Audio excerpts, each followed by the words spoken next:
In this video, we're going to be talking about ions and Lewis dot diagrams. Please follow along on your winter break worksheet as you watch this video. We're going to start by defining the octet rule.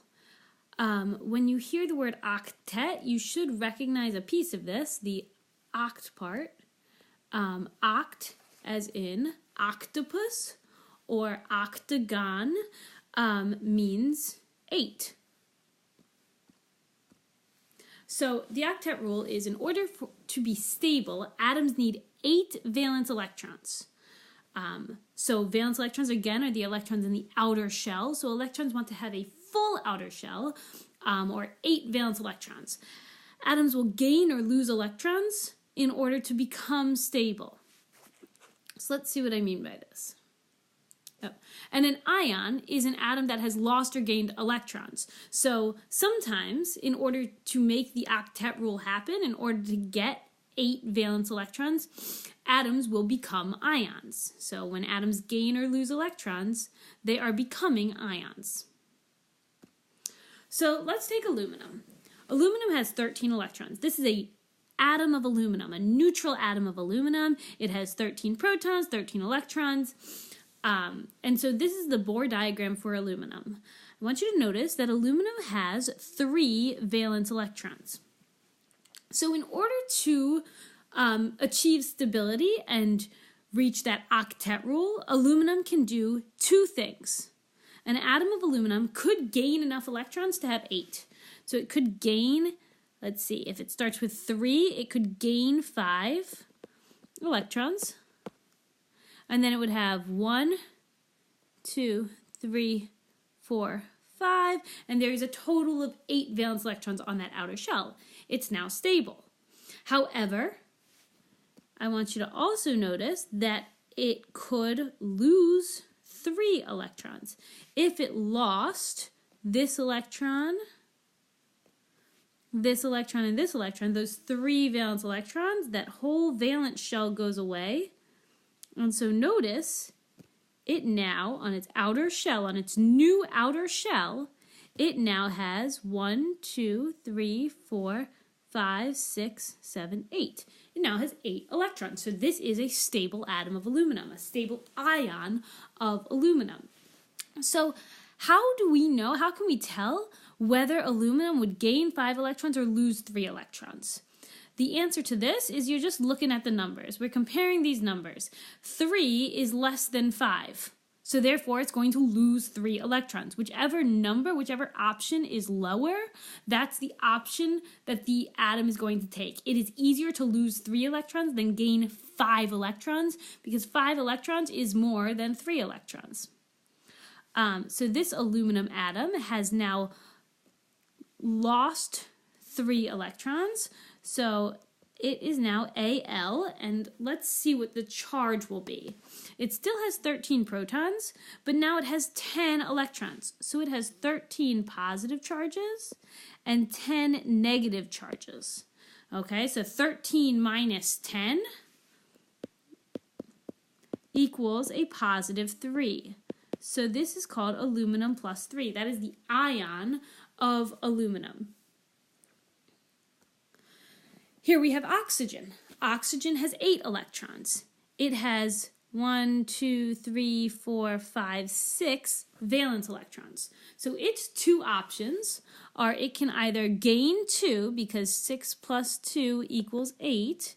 So it can gain 2 electrons, or it can lose 6 electrons because if it loses all of its valence electrons, if it were to lose all of these valence electrons, now its outer shell, which is the first shell, and the first shell can only have 2 electrons, so the first shell would be a complete shell.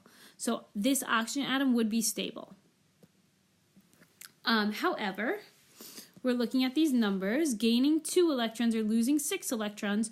Well, 2 electrons is less than 6 electrons.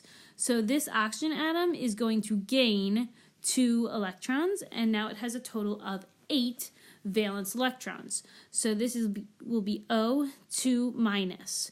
Why is it 2 minus? Well, it has 8 protons, so 8 positive charges, and 10 negative charges, so that's going to be a -2. So it's oxygen with a -2. Okay, so on your paper, it says define the following terms, a cation and an anion. Well, we have so far talked about two ions. One has a positive charge, that's our aluminum, and one had a negative charge, that's our oxygen.